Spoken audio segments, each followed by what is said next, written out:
orang tersebut pasti mati. Seperti yang saya katakan tadi, Huo Yi, si om-om tadi, akan menghancurkan dinasti Tang dengan teh beracun tersebut.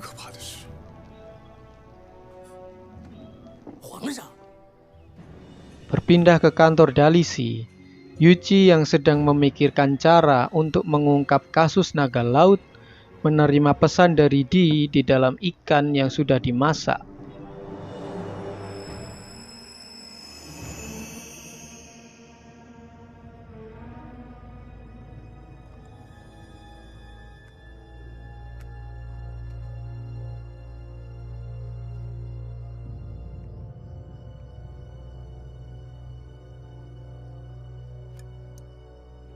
Pesan itu berisi ajakan untuk bertemu di belakang kantor Dalisi.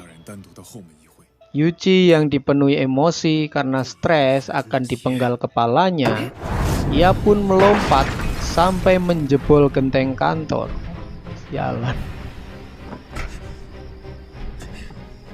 Di belakang kantor, Yuji yang sempat emosi hampir menghajar Di.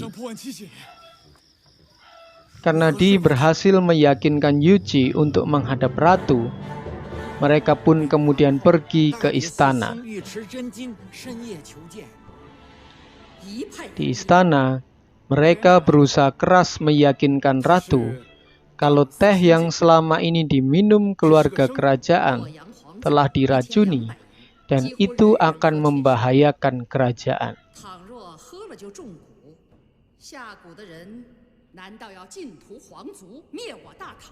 Di menawarkan kepada ratu untuk melakukan tes obat yang dibawanya.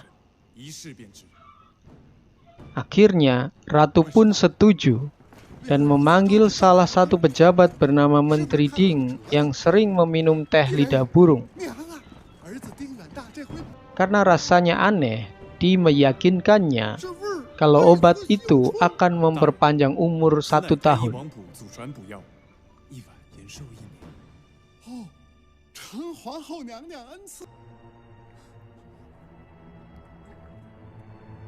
Ratu pun penasaran dan bertanya, apakah benar akan menambah umur? Di menjawab, tidak, itu hanya air kencing gadis perawan yang diambil dari kantor Dalisi. Koplas. Sontak, perkataan Di tersebut membuat semua orang kaget. Sederhananya, racun di teh tersebut berunsur panas dan bisa sembuh dengan air kencing yang berunsur dingin. Obat tersebut akan bereaksi setelah 2 jam sesuai yang dikatakan Di kepada ratu. Ratu pun setuju, tetapi kalau gagal, Di akan dihukum mati.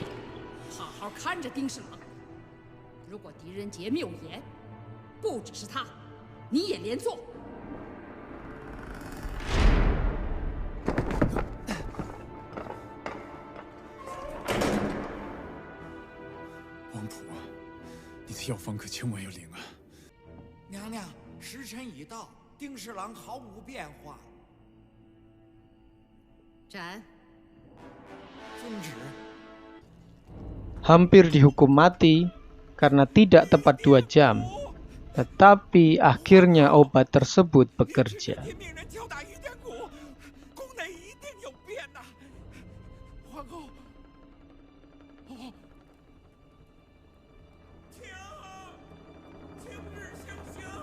Mulai dari kaisar sampai para keluarga kerajaan, semuanya minum air kencing itu. Aduh, nggak normal.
berpindah ke kantor Dalisi.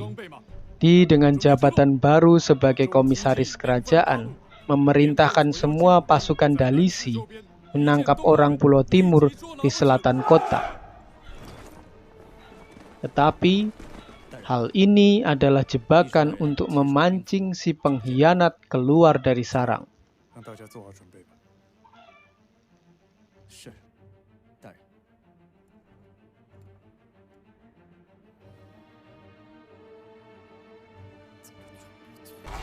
Benar saja, lewat pintu belakang, si pengkhianat keluar untuk membocorkan informasi penangkapan tersebut. Tetapi orang itu ditangkap oleh Yuji.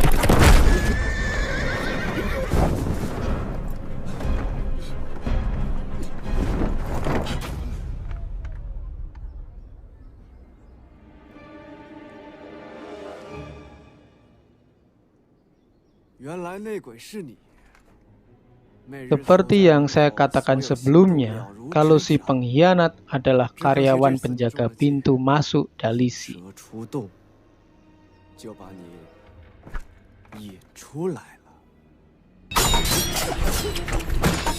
Pertarungan tidak terelakkan lagi. Dan seperti biasa juga, karena sutradara mau filmnya cukup durasi, akhirnya si pengkhianat kabur dan menyelam ke laut.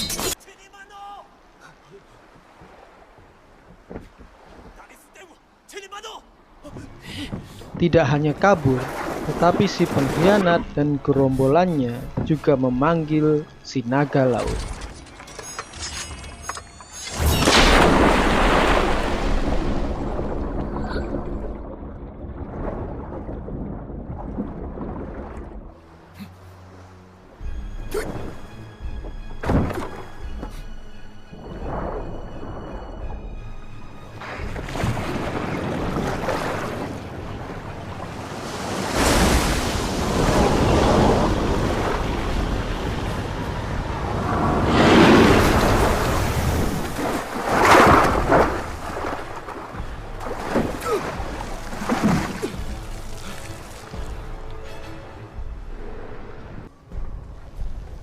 Singkat cerita, Di dan Yuji serta Satuo merasa sudah menemukan titik terang.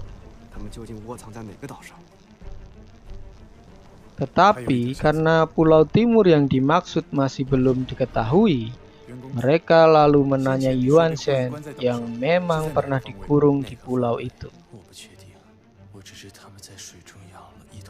Benar saja, Yuan Shen memberitahu mereka kalau pulau itu adalah pulau kelelawar.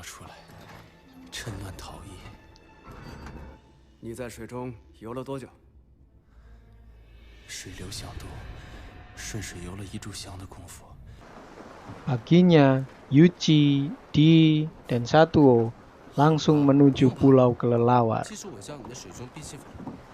Mereka mempersiapkan semua yang mereka butuhkan dengan baik sebelum berangkat.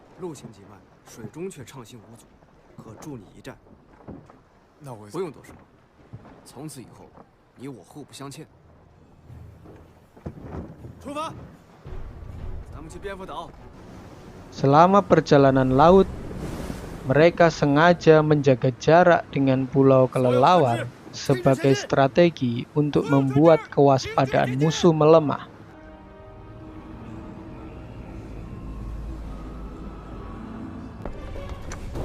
Saat malam tiba, mereka menyergap Huo Yi, si om-om tadi, dan gerombolannya. Pertarungan pun tak terelakkan. Beberapa orang dari pihak musuh harus kalah.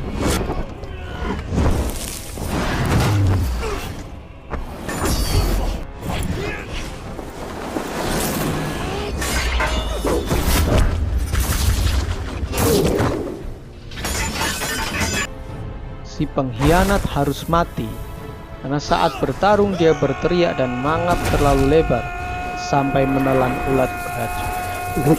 Makanya musim COVID pakai corona, musim COVID pakai masker. Jadi salah kan?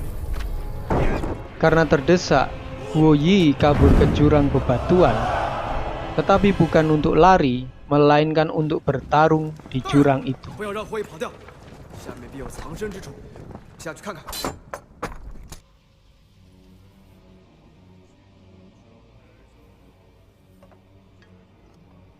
Beberapa prajurit Dalisi harus tewas terjatuh ke dalam jurang. Memakai pakaian khusus, Huoyi membuat orang-orang yang mengejarnya mengalami kesulitan. Sedangkan Yuji dan yang lain harus bersusah payah untuk mengalahkan Huoyi dengan senjata dan pakaian khususnya.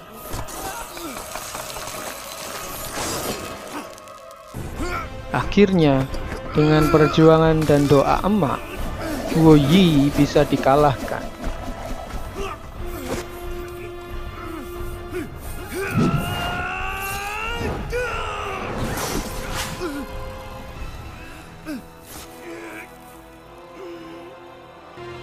Setelah Huoyi dikalahkan, Di dan yang lain turun ke dasar jurang.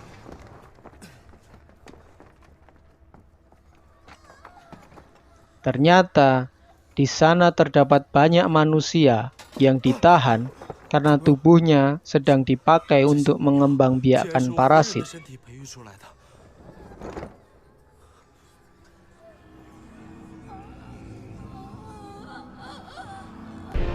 Dalam perjalanan pulang ke kerajaan, mereka berhadapan dengan musuh terakhir mereka.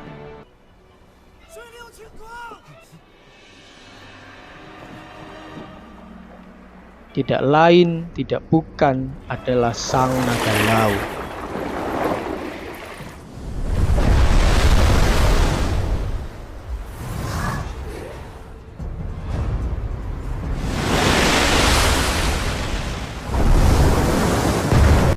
Serangan yang dilakukan oleh makhluk ini membuat Di dan yang lain sangat kesulitan.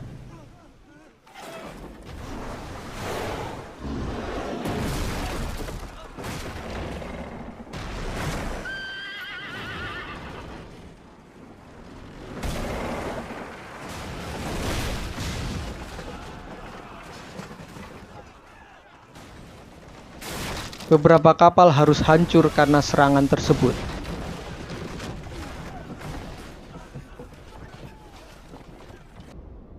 Selama ini yang dipikirkan mereka tentang Sang Naga Laut, ternyata naga laut tersebut adalah seekor ikan pari raksasa yang dipelihara oleh Huoyi di Pulau Kelelawar.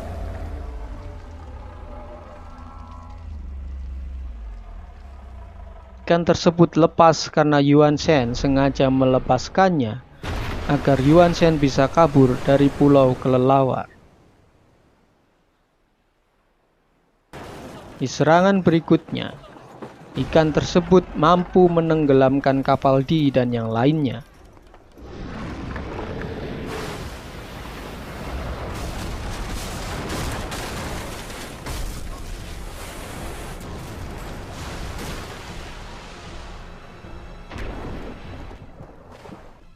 Di yang hampir mati tenggelam bisa diselamatkan oleh Yuji dan kuda spesialnya. Kuda ini spesial bukan karena kuda ini pakai telur, kornet, dan susu, tetapi karena dia mampu berlari di dalam laut. Kuda laut berarti.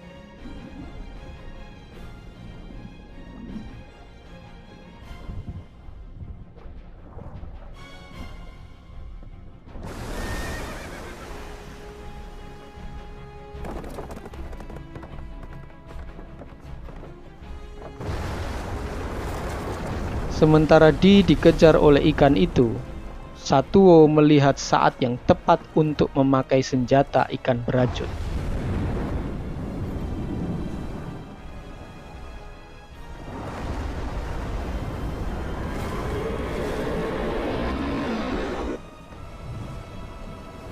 Dia pun mengibarkan bendera sebagai tanda kalau ikan beracun yang sudah disiapkan sebelumnya harus ditembakkan.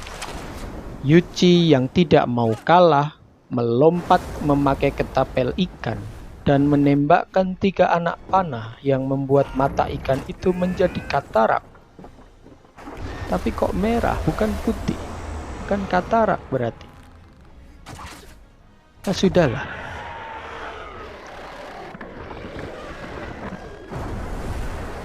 Di serangan terakhir, ikan itu mau menenggelamkan kapal mereka. Tetapi karena ikan tersebut sudah diracuni, akhirnya ikan tersebut pun mati tenggelam.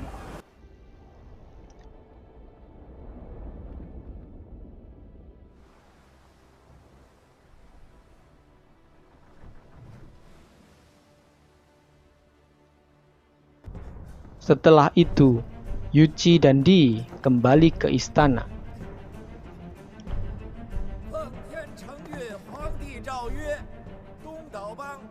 Karena kasus telah diselesaikan oleh mereka, hal itu membuat Yinruiji selamat dari hukuman mati. Ia diancam hukuman mati karena ternyata Yinruiji berasal dari kerajaan Fuyu, musuh bebuyutan kerajaan dinasti Tang.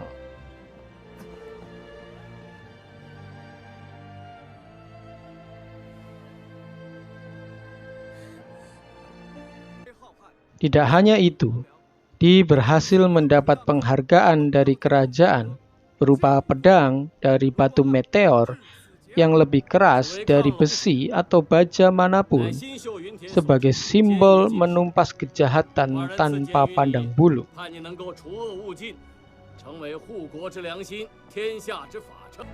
Sementara itu, Yuan Shen dan Yinruiji meninggalkan Luoyang untuk hidup bersama.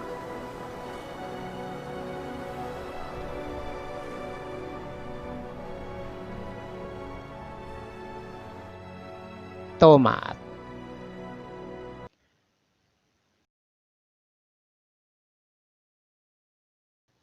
Secara keseluruhan film ini menurut saya biasa aja.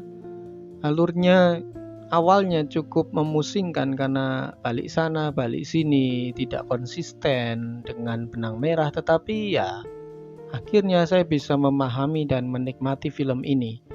Walaupun saya berharap seperti film detektif-detektif lainnya, ada plot twist yang kata si John itu membagongkan, tetapi tidak ada plot twist seperti itu.